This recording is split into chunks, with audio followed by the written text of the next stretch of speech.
ठिकाणी जाऊन आलात, काय त्यांच्यासोबतची आपल्या आठवणी? खरं तर मला वाटतं प्रत्येक भारतीय हा जन्मापासून मंगेशकर कुटुंबाचा आवाज आणि आपल्या सगळ्यांनाच सगळ्या भारतीय आणि जगामध्ये भारताबद्दल ज्यांना काही माहिती आहे त्याच्यात मंगेशकर कुटुंबांचा आवाजाने आपल्याला केवढ्या मोठ्या आठवणी आणि आपल्या सगळ्यांनाच खूप आनंद दिलेला आहे. मला अजूनही तो दिवस आठवतो, लता दिदी गेलेला आणि आज आशाताईही गेल्या.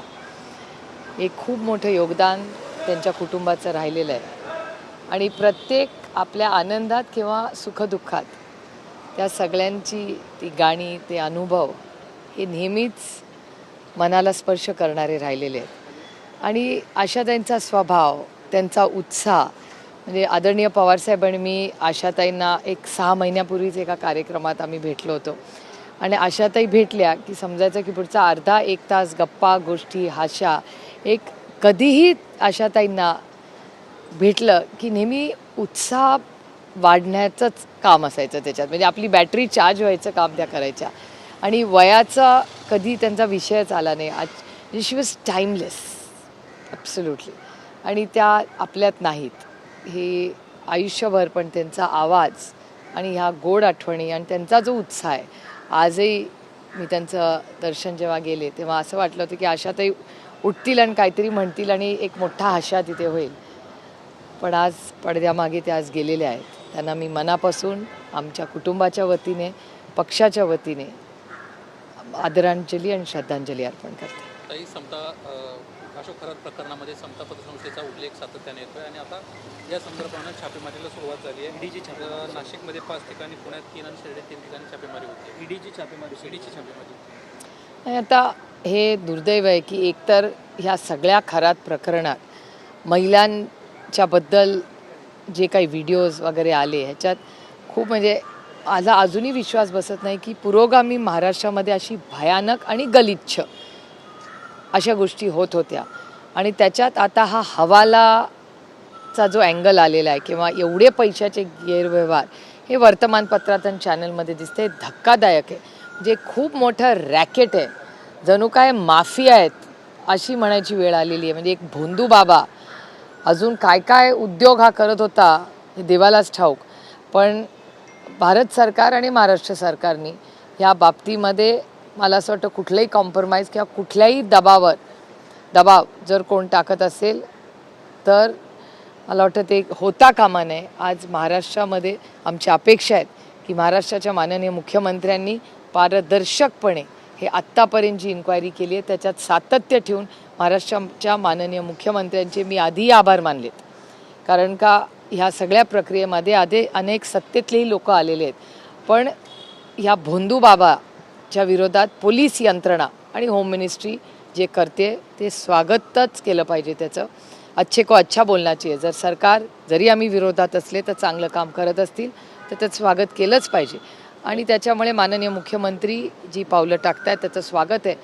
पण एवढीच इच्छा आणि विनंती आहे माननीय मुख्यमंत्र्याला की कुठल्याही दबावाला बळी पडू नका. तुमच्याकडून आमच्या खूप अपेक्षा आहेत आणि असल्या बाबतीत कुठलंही राजकारण न आणता महाराष्ट्राला काळीमा फासणाऱ्या ज्या गोष्टी झाल्या त्या कुठेतरी थांबल्या पाहिजेत. या सगळ्या अशोक खरात प्रकरणामध्ये रुपाली चाकणकर यांचा मोठा रोल जो आहे तो पाहायला मिळतोय. परंतु रुपाली चाकणकर यांची चौकशी न होता त्यांच्या बहिणीची प्रतिभा चाकणकरांची आज शिर्डी पोलिसांकडनं चौकशी केली जाते.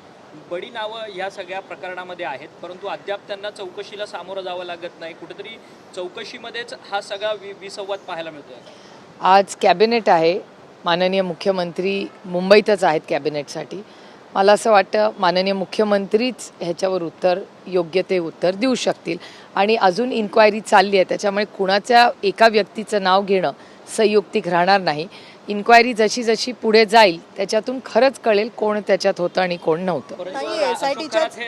हे प्रकरण जे आहे ते राजकीय दृष्ट्या शिजवलं जात आहे का? कारण की जे सत्तेतले मित्रपक्ष आहेत त्यांना कुठेतरी भाजप टार्गेट करत आहे अशा पद्धतीचं मत जे आहे ते आमदार रोहित पवार यांनी काल देखील व्यक्त केलं. त्यांनी ट्विटमध्ये सुद्धा सांगितलं की सत्तेतलाच मित्रपक्ष एका मित्रपक्षाची मे महिन्यात शिकार करणार आहे. एकतर अनेक गोष्टी अशा झालेल्या आहेत म्हणजे ही काही एकटी खरातांची केस नाही. अनेक व्हिडिओज असतील, भ्रष्टाचार असतील, अशा अनेक केसेस तुमच्या माध्यमातून येत आहेत.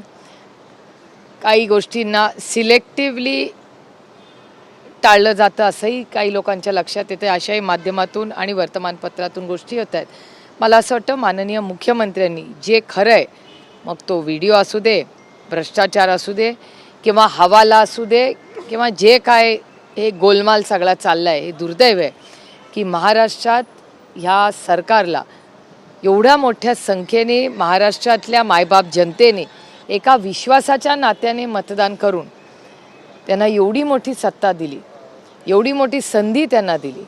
त्याच्यात महाराष्ट्राचं भलं आणि महाराष्ट्रातल्या माणसांचं भलं करण्यापेक्षा महाराष्ट्राची जी एक पुरोगामी विचाराची जी भावना, जो विचार राहिलेला आहे, त्याला सातत्याने काळिमा फासायचं काम या सरकारमधले काही जे लोक आहेत त्यांच्यातून होतं आहे.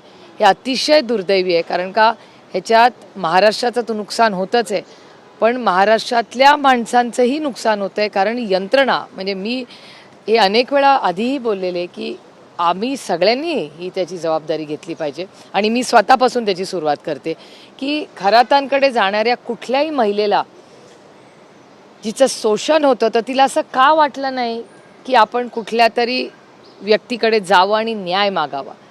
म्हणजे आपण सिस्टम म्हणून फेल झालो का सिस्टममध्ये काम करणारे आपण लोक फेल झालो. इतकं हे शोषण चाललं होतं, कुणाला का वाटलं नाही की आपण जाऊन पोलीस स्टेशनला न्याय मागावा, कुठल्या लोकप्रतिनिधीमध्ये का जावं. त्यामुळे ह्या गोष्टीची एक समाजात चर्चा झाली पाहिजे. मग मला कोणीतरी म्हणलं असंही असेल, इतके राजकीय लोक त्यांच्याकडे जात होते आणि जबाबदार व्यक्ती जात होते, त्याच्यामुळे लोकांना कॉन्फिडन्स नव्हता की आपल्याला न्याय मिळेल. हे मला सांगा, हे किती घातक आहे. मग आम्ही किती नियम कायदे केले, त्याचा जर उपयोग किंवा त्याचा आधार, त्याची मदत त्या व्यक्तींना होत नसेल तर मग असं आपल्याला वाटतं ना, एवढे कायदे आपण करतो मग त्याचा उपयोग काय झाला. हे कायदे आपण सामाजिक परिवर्तनासाठी करतो ना, त्याची अंमलबजावणी जर होणार नसेल तर हे किती चिंताजनक आहे मला सांगा. याचंही आत्मचिंतन आम्ही लोकशाहीमध्ये दोन्ही बाजूनी, म्हणजे सत्तेतल्या लोकांनी आणि विरोधी पक्षांनीही ह्याच्यात फार गांभीर्याने आत्मचिंतन आणि चर्चा केली पाहिजे. ताई, SITच्या चौकशीमध्ये खरं तर आता एक पत्र एकाकडनं गेलेलं आहे, तक्रारी पत्र गेलेलं आहे, ज्यामध्ये उपमुख्यमंत्री सुनेत्रा पवार यांच्या जीवाला म्हणजेच रुपाली चाकणकर यांच्यापासून धोका आहे. खरं तर अंजली दमाने असतील आणि इतर लोकांकडनं त्यांच्या सुरक्षेमध्ये विशेष वाढ करण्यात यावी अशी मागणी केली जाते. किती तथ्य आहे त्या पत्रात, काय सांगा? मला नाही माहिती किती तथ्य आहे का नाही. ह्याचं उत्तरही आज माननीय मुख्यमंत्री मुंबईत आहेत, कॅबिनेट आहे, त्यांच्याकडूनच कळले. कारण का गृह खातं त्यांच्याकडे आहे.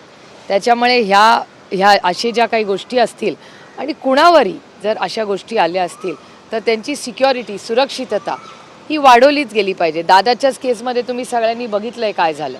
दादाच्या विमानाचा जो अपघात झाला तो कसा झाला, काय झाला, तुम्ही विचार करा. एका राज्याचा उपमुख्यमंत्री, एवढा मोठा त्याचा ॲक्सिडेंट होतो, त्याच्यानंतर साधा FIR या राज्यात झाला नाही. तो काँग्रेस पक्षाकडून करायला रोहितला अनेक राज्यांमध्ये जावं लागलं, तेव्हा त्याला कर्नाटकात जाऊन नाही मिळाला. त्याच्यामुळे लोकांना अशी भीती वाटत असेल ना की अजितदादा उपमुख्यमंत्री असताना FIR करायला इतका त्रास झाला तर सर्वसामान्य माणसाचं काय. आणि त्यातून जर वहिनींबद्दल असं काही पत्र आलं असेल तर अर्थातच आमची विनम्र विनंती आहे महाराष्ट्र सरकारला की तुम्ही त्यांची आणखीन डबल करा सिक्युरिटी आणि त्यांची सुरक्षिततेची जबाबदारी अर्थातच ही सरकारने घेतलीच पाहिजे. विशेष अधिवेशन आहे, स्वतः पंतप्रधानांनी पत्र दिलेलं आहे प्रत्येक गटाने. त्याला कसं पाहता, विशेष अधिवेशन किती दिवसाचं अधिवेशन आहे, कसं पाहता? नाही, माननीय प्रधानमंत्र्यांचं पत्र मलाही आलेलं आहे आणि सविस्तर त्यांनी त्यांची भूमिका मांडली आहे. राष्ट्रवादी काँग्रेस पक्ष, शरदचंद्र पवार ह्या पक्षाची पहिल्या दिवसापासून भूमिका राहिली आहे. म्हणजे ह्या देशामध्ये पहिल्यांदा महिलांना आरक्षण मिळावं आणि त्याची अंमलबजावणी, नुसता विचार नाही, आणि तो कायदा हा आदरणीय पवारसाहेब महाराष्ट्राचे मुख्यमंत्री असताना झालेला आहे. त्या 33%चा 50% ही महाविकास आघाडी, तेव्हा काँग्रेस, खरं तर तेव्हा काँग्रेस राष्ट्रवादी काँग्रेस पक्षाचं सरकार होतं, त्या काळात झालेला आहे. त्यामुळे काँग्रेस राष्ट्रवादी काँग्रेस पक्षाची भूमिका ही नेहमीच महिला आरक्षणाच्या बाबतीत ही राहिलेली आहे आणि ते आरक्षण आम्हीच पहिल्यांदा आणलं. त्याच्यामुळे अर्थातच विरोध असण्याचा काही प्रश्नच येत नाही. आमची केंद्र सरकारला सहकार्याचीच भूमिका राहील. ताकदीने महिला आरक्षण लोकसभेमध्ये आणि विधानसभेत यावं ही आमची आग्रहाची भूमिका कालही होती, आजही आहे आणि उद्याही राहील. ह्याच्यात प्रॉब्लेम एकच आलेला आहे की बिल आमच्या खात्यात आलेलं नाही अजून. त्याच्यामुळे बिलामध्ये एक्झॅक्ट आरक्षण कसं देणार, काय देणार ह्याची माहिती आम्हाला द्यावी, एवढीच आमची अपेक्षा. ताकदीने कुणाचंही सरकार असलं सामाजिक परिवर्तनासाठी आम्ही नेहमीच, कुणाचंही सरकार असलं, आता आपल्याला आठवत असेल की पेहलगाममध्ये एवढा मोठा हल्ला झाल्यानंतर ऑपरेशन सिंदूर झालं. त्याच्यात पहिला या देशातला नेता आदरणीय शरद पवार होते, जे म्हणाले आम्ही ताकदीने सरकारच्या बरोबर आहोत, भारताच्या ऐक्यासाठी आम्ही जे कोणी सरकार असेल त्याच्याबरोबर आहोत. त्यामुळे मोठे सामाजिक प्रश्न किंवा एक मोठं GST आपल्याला आठवत असेल, काँग्रेस पक्षानेही आणि राष्ट्रवादीनी ताकदीने GSTला आम्ही मतदान केलंच नाही या सरकारबरोबर.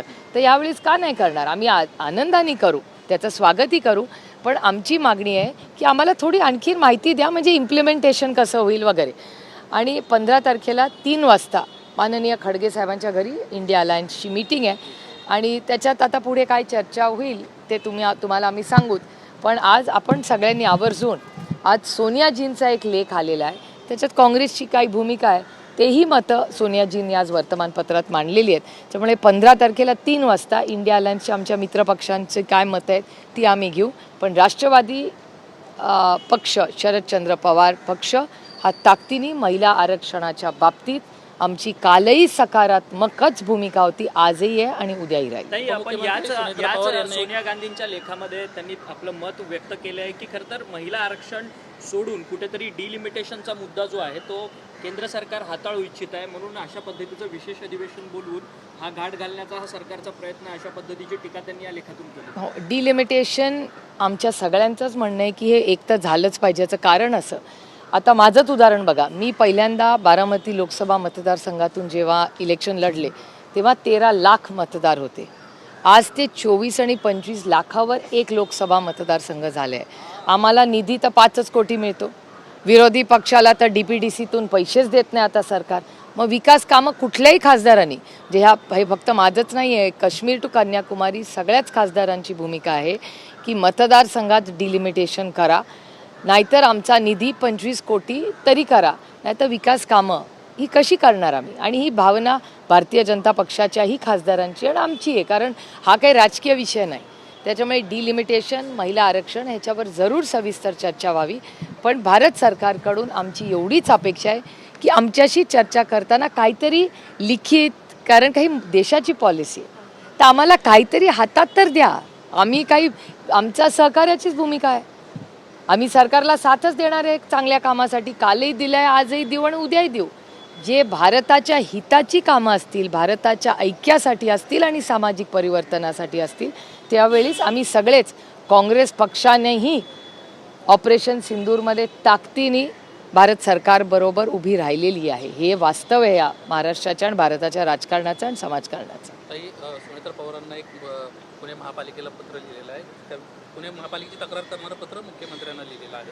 प्रामुख्यानं पुणे महानगरपालिकेचं क्षेत्रीय कार्यालय जे आहेत, 15 क्षेत्रीय कार्यालय आहेत, हे सर्व भाजपला कशा पद्धतीनं सोयीस्कर होतील किंवा त्यांना निधी कशा पद्धतीने मिळू शकेल अशा पद्धतीचे प्रभाग समितींची रचना करण्यात आलेली आहे आणि त्यावरून एक नाराजीचा सूर जो आहे तो उपमुख्यमंत्र्यांचा पाहायला मिळतो. त्यांनी, मुख्यमंत्र्यांनी आव्हान देखील आता मागवलेलं आहे त्याच्यावरती.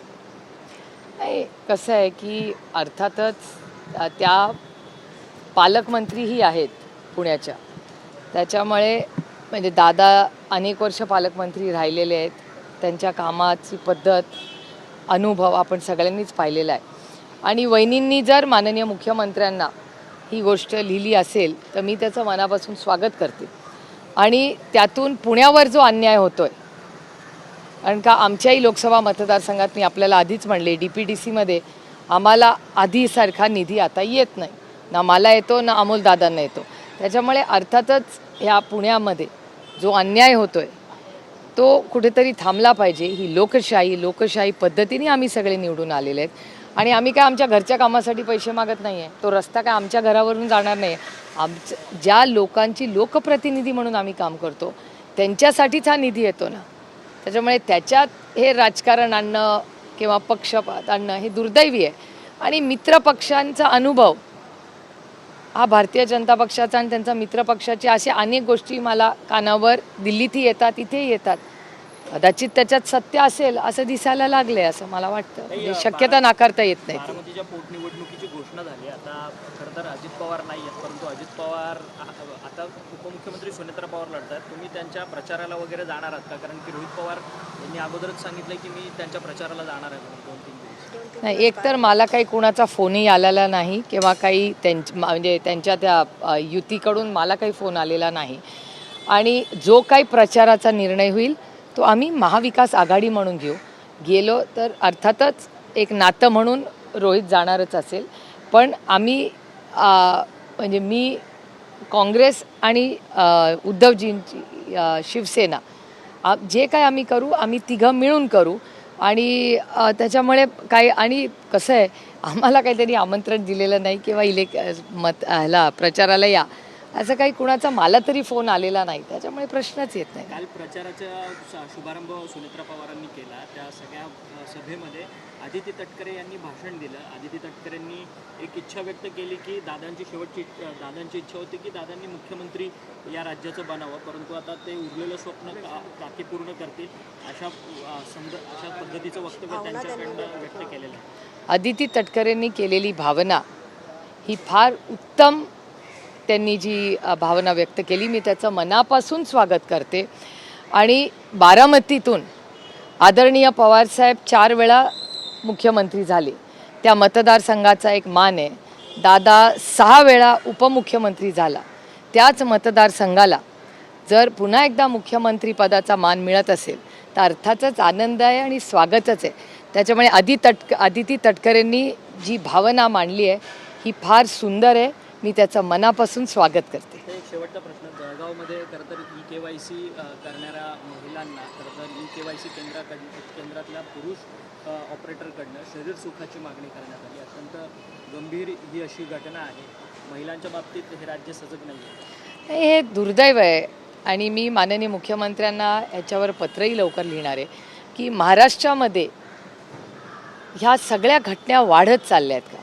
म्हणजे वर्दीची भीती ज्या पोलिसांचा सार्थ अभिमान आपल्याला सगळ्यांनाच आहे आणि हा अभिमान असताना मला म्हणजे तो प्रेमाचा आदर आहे.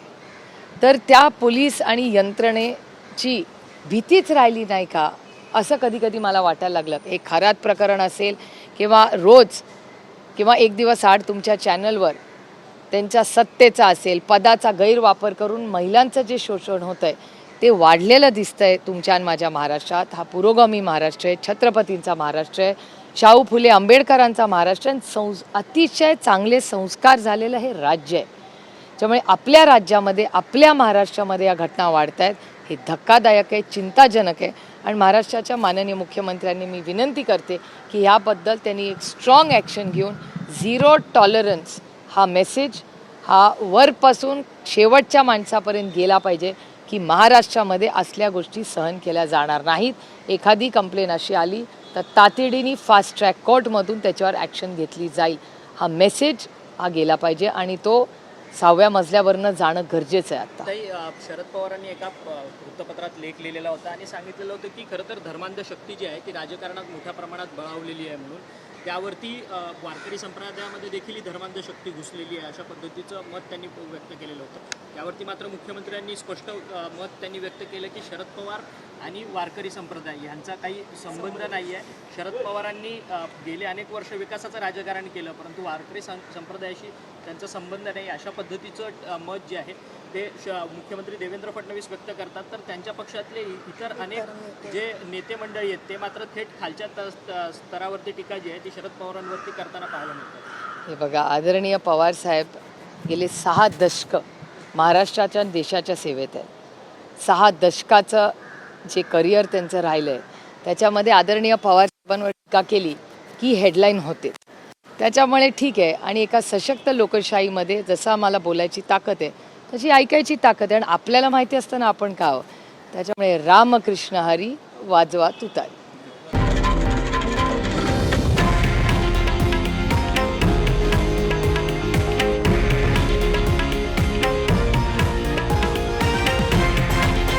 हे आहे देशातील नंबर 1 न्यूज नेटवर्क आणि आपण पाहत आहात TV9 मराठी, एकमेव.